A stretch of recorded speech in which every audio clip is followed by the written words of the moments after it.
To be reading today is Riley Can Be Anything. Oh, that is good, Tamara. Before we read, can I welcome all the kids? Okay? Welcome, kids, to Reading with Joan.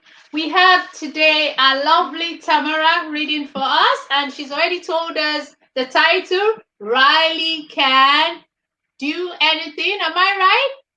Be anything. Riley Can Be Anything. Can be anything. Well done, Tam. And this also reading is Jemima. I can't see your face. Jemima. and Jedidah. and Jedidah. We know the books they are reading, and so not to waste time, we just want Tamara to start reading her book.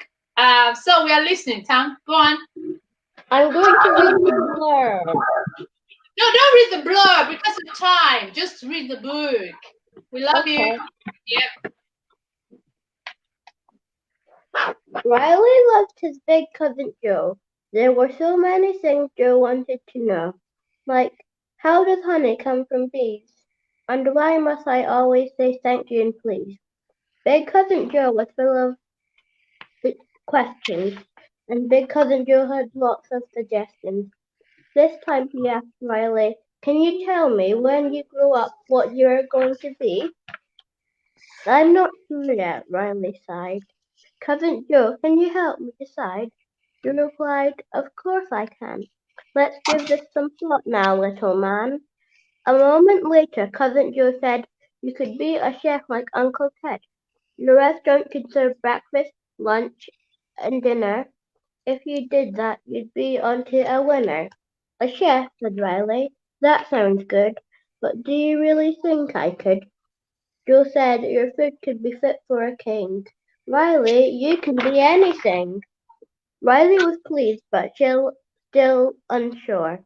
"Maybe we should think some more. What else could I be?" Riley asked Joe. Said Joe. "Oh, I know. You could play the saxophone like Uncle Baz. He's in a band that plays music called jazz. It's really cool music that's for everyone. It's funky and groovy and lots of fun." "I like the saxophone," Riley cried. "Are you sure I could play it? I've never tried." "Of course you can. Of course," said Joe. "You've got that thing. Riley, you can be anything." Riley liked the saxophone idea, but still there was more he wanted to hear. He asked Cousin Joe, "What else could I be?"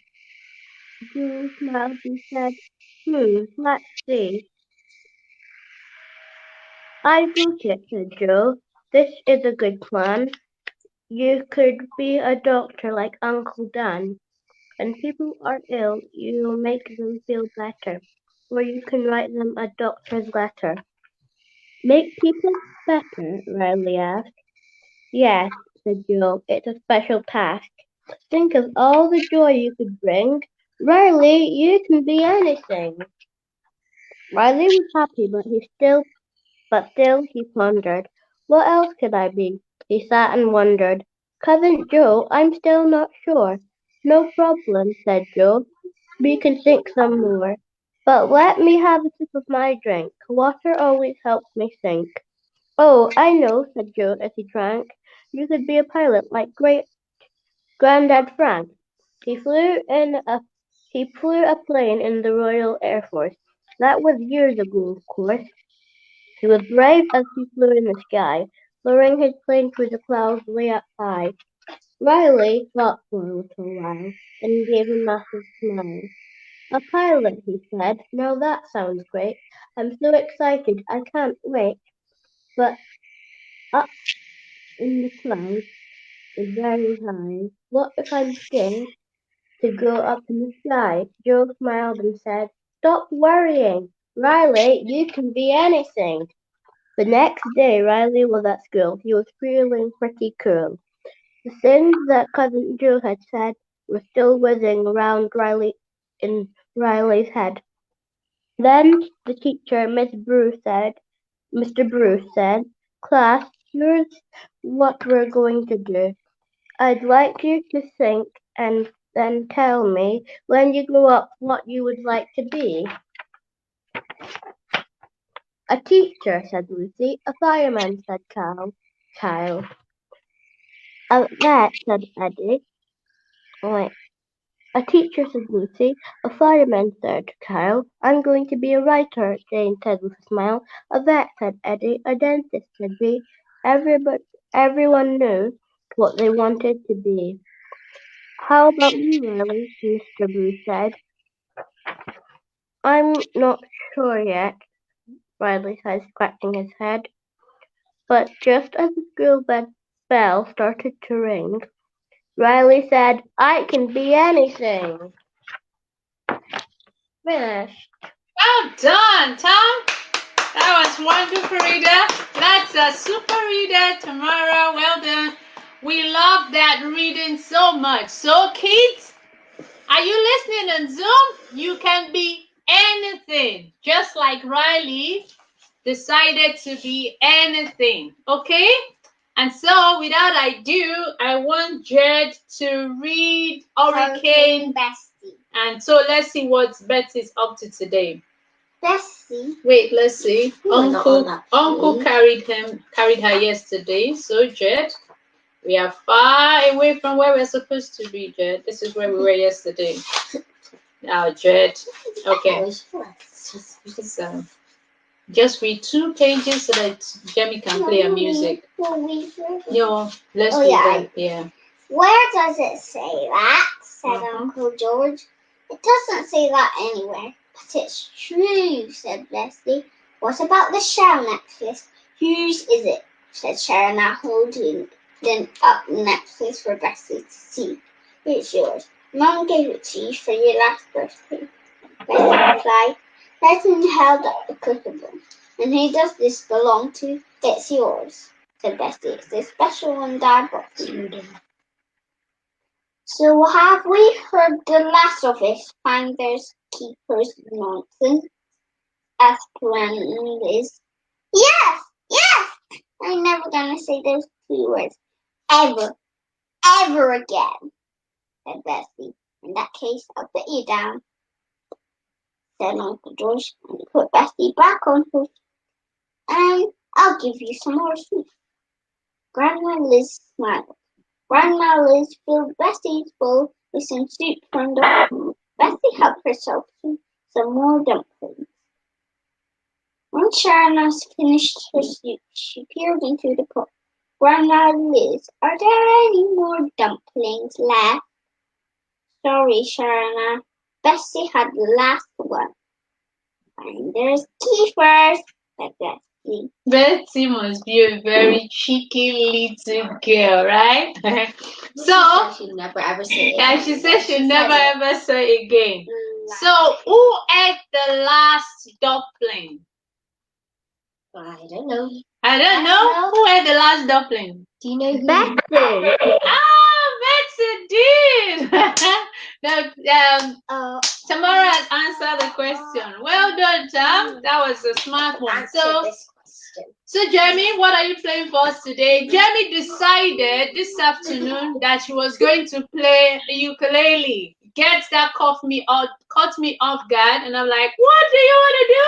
But let's see. I'm just gonna help her to sing because I don't want a disaster. So yeah, when you're ready, let me know.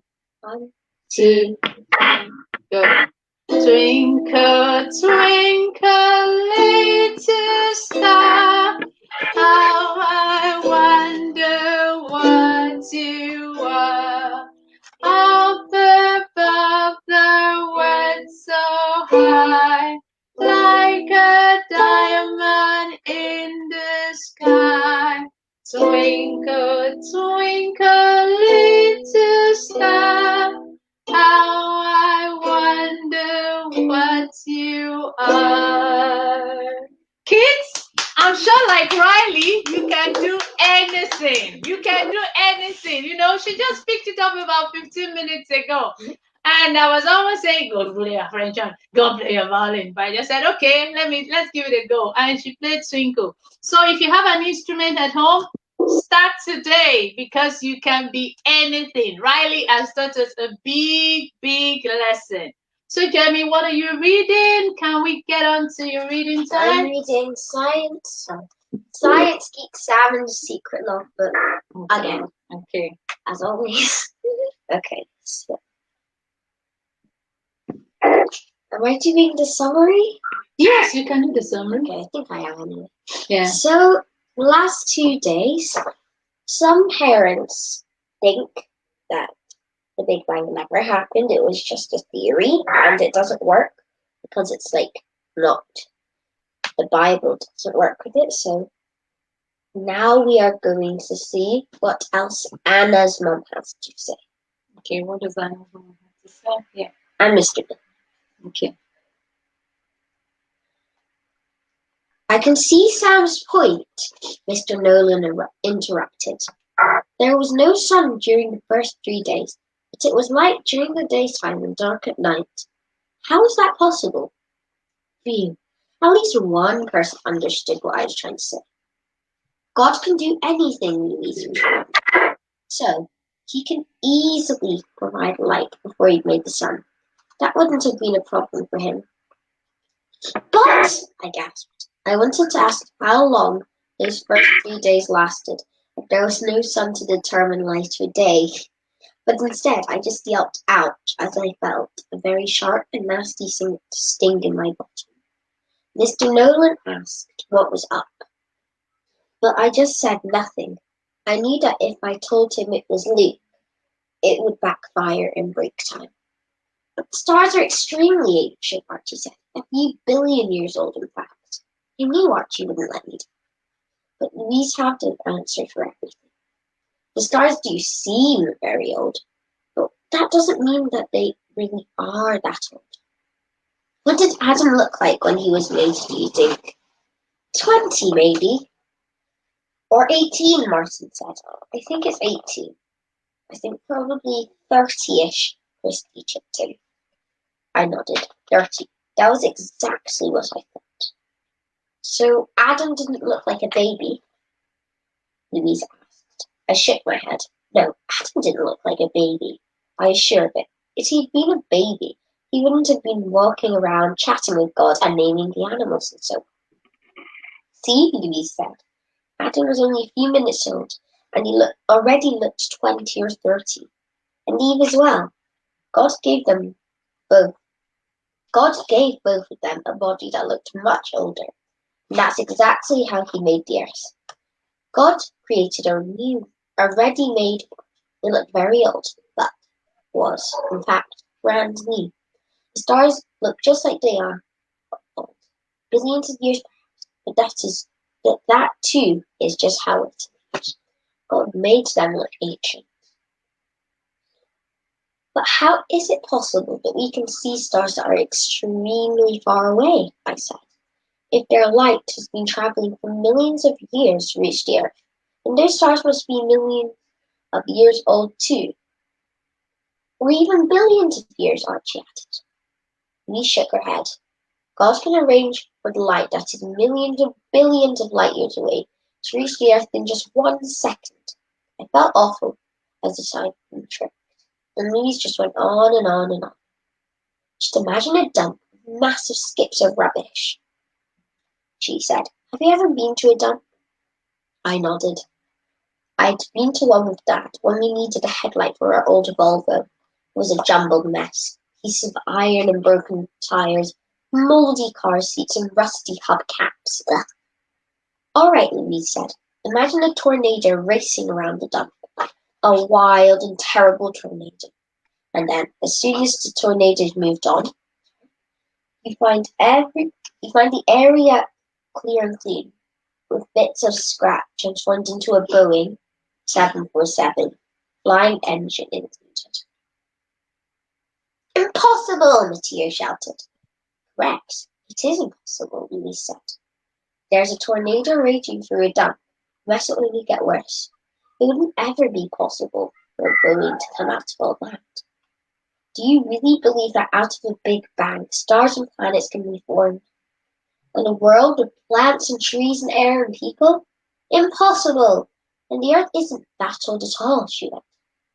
At least not 4 billion years old. And we can prove it! How? I asked.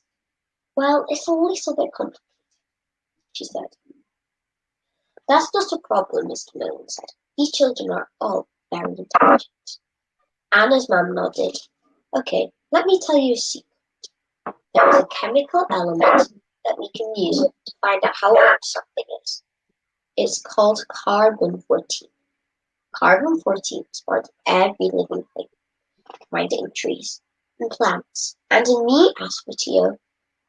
Yes, in you too. Where is it then? Matteo studied his hands. We can talk about that another time. Now we're talking about plants and trees. When a plant or tree dies, carbon begins to break down. This happens very slowly. After nearly 6,000 years, only half of the carbon is left. After another 6,000 years, just a quarter of the original carbon is left. And after another 6,000 years, it's down to 1/8. And after 100,000 years, there is so little carbon left, can't measure any longer, not even with the most sophisticated equipment. Matteo fell off his chair. Matteo, Mr. Nolan said, why don't you go for a run in the playground? Can I go too? Lawrence asked. Am I getting a bit too complicated? Louise asked. They are still listening, Mr. Nolan said. But some children just find it easier to concentrate when they are allowed to go for a run around the block every now and then.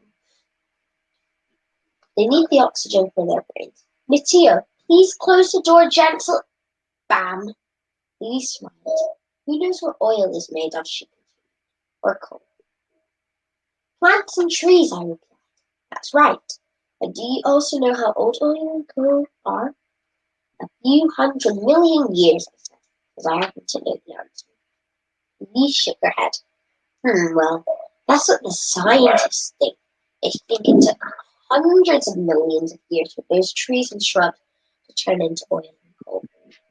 So if that's the case, do you think there'll still be any carbon-14 left in the oil and coal? I thought for a moment. Carbon is part of every living thing. But no, that's not impossible. That's not possible because it's gone after 100,000 years. Well, this is the thing, Louise said.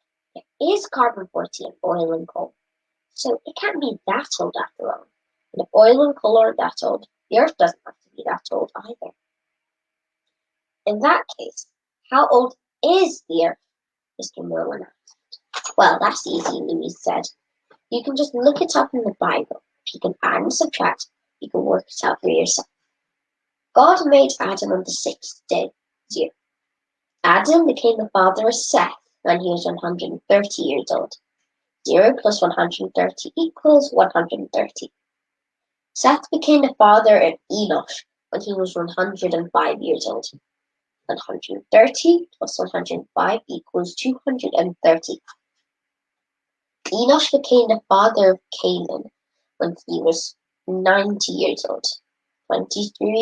235 plus 90 equals 320.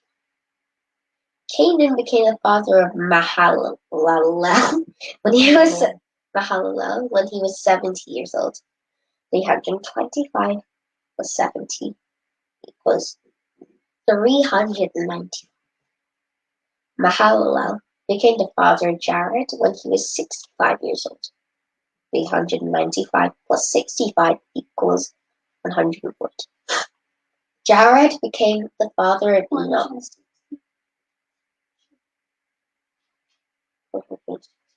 Jared became the father of Enoch when he was 162 years old. 460 plus 162 equals 622. Enoch became the father of Methuselah when he was 65 years old. 622 plus 65 equals 687. Methuselah became the father of Lamech when he was 187 years old.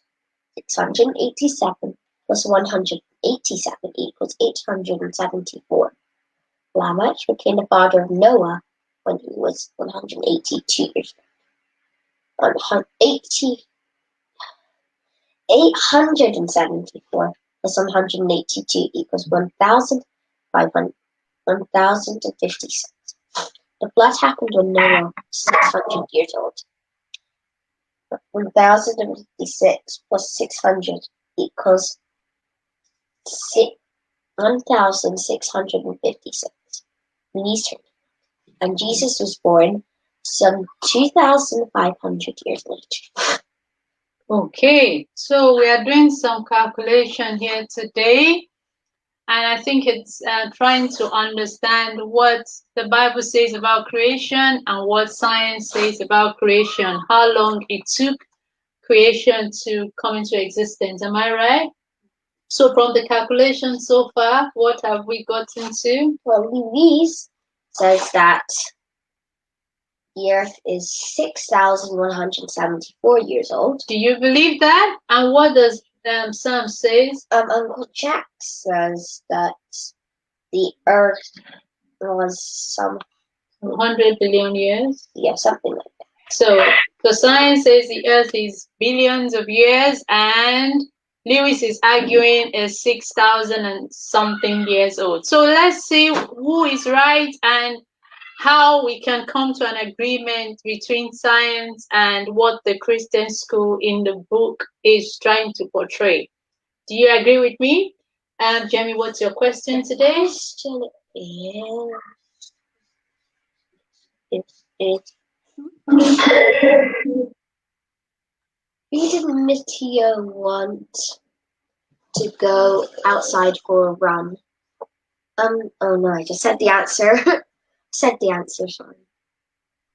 That's not the right question. So, the question is, how old was Adam before he became the father of Seth? Hard. 20? Wrong.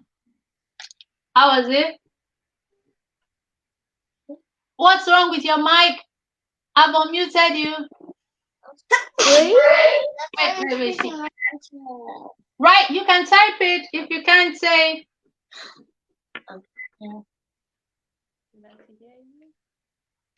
What did you say? What did you say, Ayo? We can't hear you. Do you want to type it?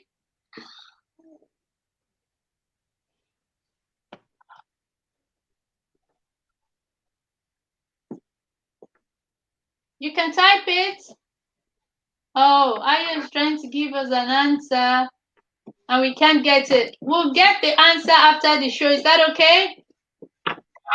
Just type it. Okay, so kids, the question is, how old was Adam before he became the father of Seth? Whoever gets the answer, okay, let's see. What answer did she say? Yes. Was it what? 230? Oh, cool. Well done, Aya. Well done. So that's the answer. We have our two winners. Winner is Tamara for question 1 and Aya for question 2. Well done, guys. That was a lovely time reading and being with you on Joan. And remember, a lesson we learned today from Riley. You can do anything. Kids, you can do anything. Don't let anybody stop you. Like Jamie that picked up a ukulele today and just decided to play Twinkle within 5 minutes before coming to the show. You can do anything. Don't let anybody, any human, any teacher, whoever it is, even the bullies, don't let them stop you. You are beautiful inside and outside. You are talented. You are intelligent. You are special. Everything you are. You are loved. Okay, so we'll see you tomorrow on Reading with Joan. Bye-bye, kids. See you.